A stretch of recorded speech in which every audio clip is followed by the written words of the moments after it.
मेरे प्यारे साथियों, वाहिगुरु जी का खालसा, वाहिगुरु जी की फतेह। परसों हमने देखा था साहब श्री गुरु गोविंद सिंह जी महाराज की पावन रचना।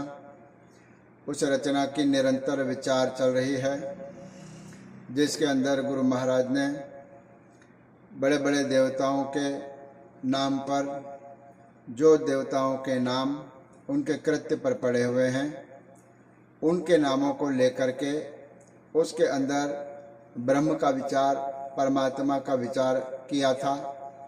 कहने का तात्पर्य यह सभी जो देवता, बड़े बड़े देवता हुए हैं, ऐ अकाल पुरख परमात्मा, वो सब तू ही है। अप्रत्यक्ष रूप से सब में तेरी ज्योत और तेरी शक्ति ही काम कर रही है। जैसे नीलकंठ नरहर नारायण नील बसन बनवारी, नीलकंठ भी तू है, नरहर भी तू ही है, बसन बनवारी, बनवारी भी तू है, नीले वस्त्रों को धारण करने वाला भी तू है। इसी विचार के आगे गुरु महाराज और विचार हमको कह रहे हैं, बता रहे हैं, उसके विचार हम आज करेंगे। आओ हम सीधे शब्द से जुड़ते हैं। परसों एक बंद की विचार पूरी हुई थी, रहा वाली पंक्ति की। उसके बाद जो दूसरा बंद है उसके विचार हम करेंगे। वाणी इस प्रकार है, परम पुरख परमेश्वर स्वामी पावन पौन आहारी। परम पुरख का अर्थ है ऐ अकाल पुरख परमात्मा, तुम परम पुरुष हो। पुरुष का अर्थ यहाँ पर होंद वाला, अस्तित्व वाला। पुरख का अर्थ है जिसका अस्तित्व है, जिसका कोई एग्जिस्टेंस है, वह पुरख। पुरख का अर्थ है अस्तित्व और होंद वाला। और कैसा? परम, जिसकी होंद परम है, जिसका अस्तित्व परम है। परम पुरख परमेश्वर है, वो अकाल पुरख परमात्मा है। परमेश्वर का अर्थ है वो परम ईश्वर है। स्वामी का अर्थ है वह सबका स्वामी मालक है। पावन, पावन का अर्थ है वह बहुत ही पवित्र है। पवन आहारी, फिर कहते हैं वह पवन आहारी है, अर्थात उसको कोई खाने पीने की आवश्यकता नहीं है, ना उसको भूख लगती है, ना नींद लगती है, ना प्यास लगती है। किसी भी प्रकार जो मनुष्य हम लोग करते हैं ऐसी क्रियाएं वह परमात्मा नहीं करता। पवन आहारी का अर्थ है सारी पवन को संसार में व्याप्त करने वाला वह परमात्मा ही है। आगे गुरुदेव जी महाराज कथन करते हैं, माधव महाज्योत मद मर्दन मान मुकंद मुरारी। माधव का अर्थ है जो माधव माया का पति है।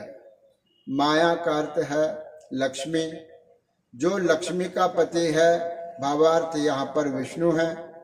विष्णु में परमात्मा को आरोपित किया गया है। इसका अर्थ है कि माधव, हे माया के पति, हे माया के मालक। माया कौन है? सारा विश्व माया है, सारा ब्रह्मांड जो माया है। इस माया रूपी ब्रह्मांड के स्वामी हे अकाल पुरख परमात्मा माधव। महाज्योत, महाज्योत का अर्थ है आपके अंदर परम प्रकाश है। ज्योत का अर्थ है प्रकाश। ऐ अकाल पुरख परमात्मा, दिए की ज्योत छोटी है, सूरज का प्रकाश भी छोटा है।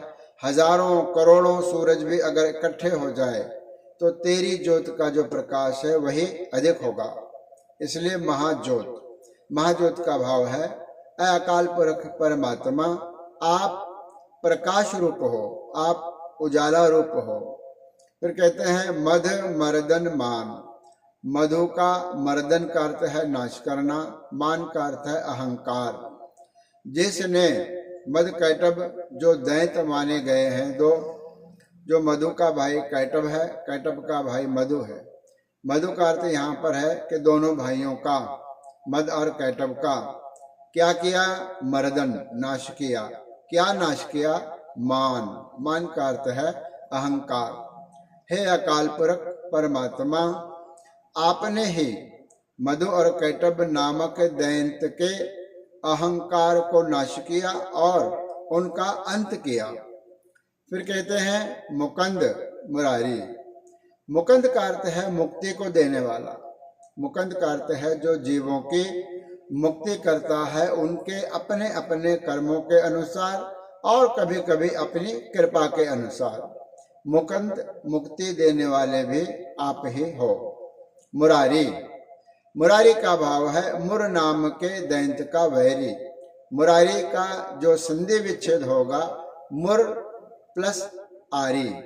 मुर का अर्थ है मुर नाम का एक दैंत है, मुरारी आरी का अर्थ है उसका वैरी, उसको नाश करने वाला। कौन था? मुर नाम के दैंत को भगवान कृष्ण ने मारा था, इसीलिए संकेत कृष्ण की तरफ है, लेकिन आरोपित अकाल पुरख परमात्मा है।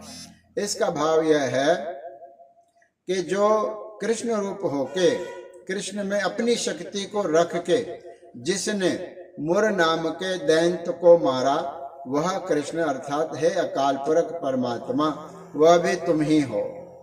फिर कहते हैं निर्विकार निर्जुर निंद्रा बिन निर्विख नरक निवारी।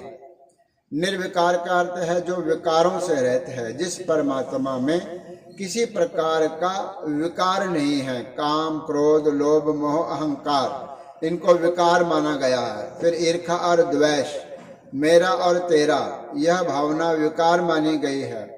किसी भी प्रकार का जो विकार, द्वेष, ऐब परमात्मा आप में नहीं है, तुम निर्विकार हो। किसी भी प्रकार का दोष आप में नहीं है। निर्जुर, निर्जुर का अर्थ है जो बुढ़ापे से रहित है, जो काल के प्रभाव से रहित है। निर्जुर, जुर कहते हैं बुढ़ापे को, निर कहते हैं जो जिसमें बुढ़ापा नहीं है।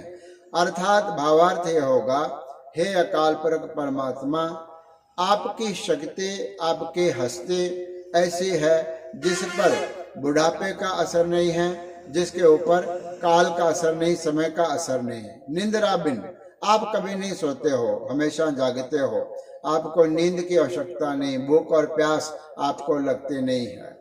फिर कहते हैं निर्विख, निर्विख का अर्थ है अलग अलग प्रकार के वासनाओं से रहित।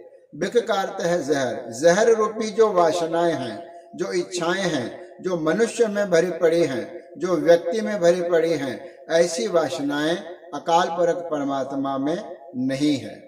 फिर कहते हैं नरक निवारी, वह नरकों से निवारने वाला, नरकों से आपकी रक्षा करने वाला, जीव की रक्षा करने वाला है। मनुस्मृति के अंदर 21 प्रकार के नरक माने गए हैं। विष्णु पुराण के 6वें अध्याय के अंदर यह लिखा है और बहुत सुंदर लिखा है कि जब आप सुकर्म कर रहे हों तब आप स्वर्ग में हो, जब आप कुकर्म कर रहे हों, बुरे कर्म कर रहे हों, तब आप नरक में हों।